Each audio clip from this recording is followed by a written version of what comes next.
Good morning बच्चों, कैसे हो? एकदम मस्त। न्यूक्लियाई के लास्ट लेक्चर में हमने न्यूक्लियस के बारे में स्टडी किया, जिनके दो पार्टिकल थे, प्रोटॉन एंड न्यूट्रॉन। उनके बारे में स्टडी किया। इसके बाद atomic mass, electron volt energy का यूनिट डिफाइन किया था। फिर न्यूक्लियॉन्स के बारे में डिस्कशन किया था।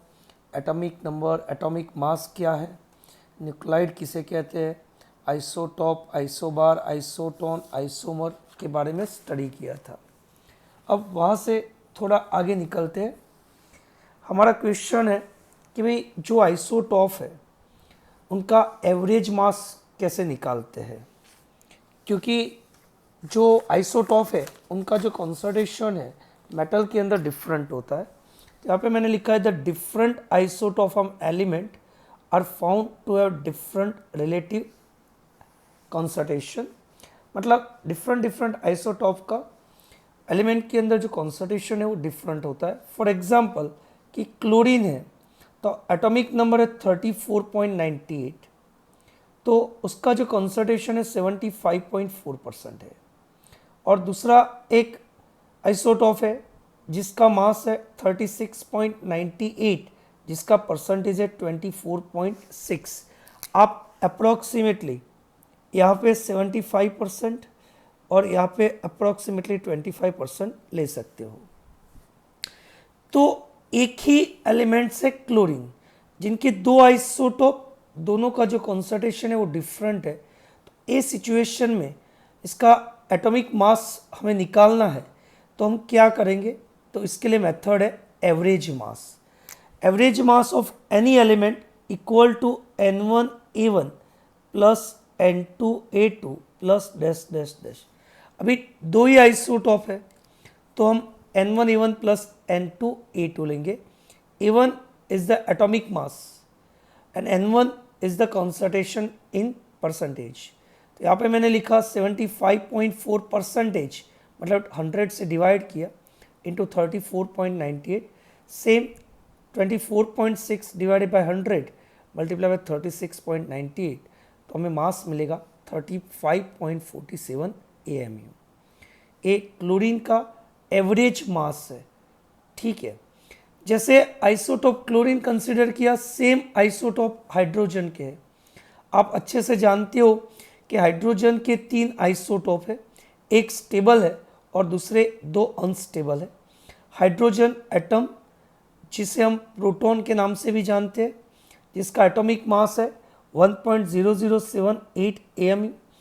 डिटेरॉन, जिसका मास है 2.0141 MU, और ट्रिटियम, जिसका मास है 3.0160 AMU। मैंने प्रोटॉन का मास डिफाइन किया है कि भाई the nucleus of hydrogen has a relative concentration of 99.985% and it's nucleus is called the proton. Hydrogen का जो मास है, हाइड्रोजन एटम का जो मास है, इसके 99.985% जो मुझे मास मिलेगा उसे हम क्या कहेंगे? मास ऑफ प्रोटॉन। तो यहाँ पे मैंने लिखा कि भाई हाइड्रोजन एटम का मास है 1.0078 AMU। इनके कितने परसेंटेज? 99.985%।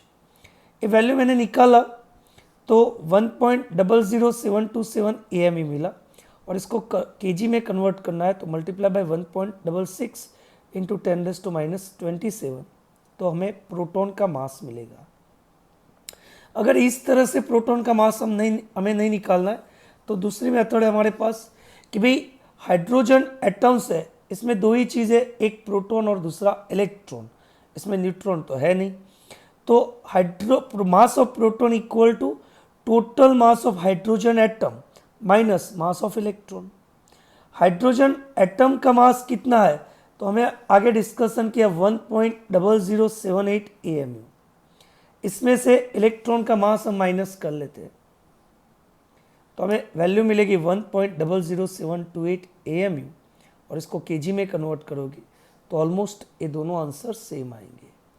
तो हम जनरल प्रैक्टिस में मास of proton, mass of neutron approximately 1 AMU लेते हैं। अगर एक्यूरेट लेना है तो 1.67 इंटू 10⁻⁻27 kg। बच्चों याद रखना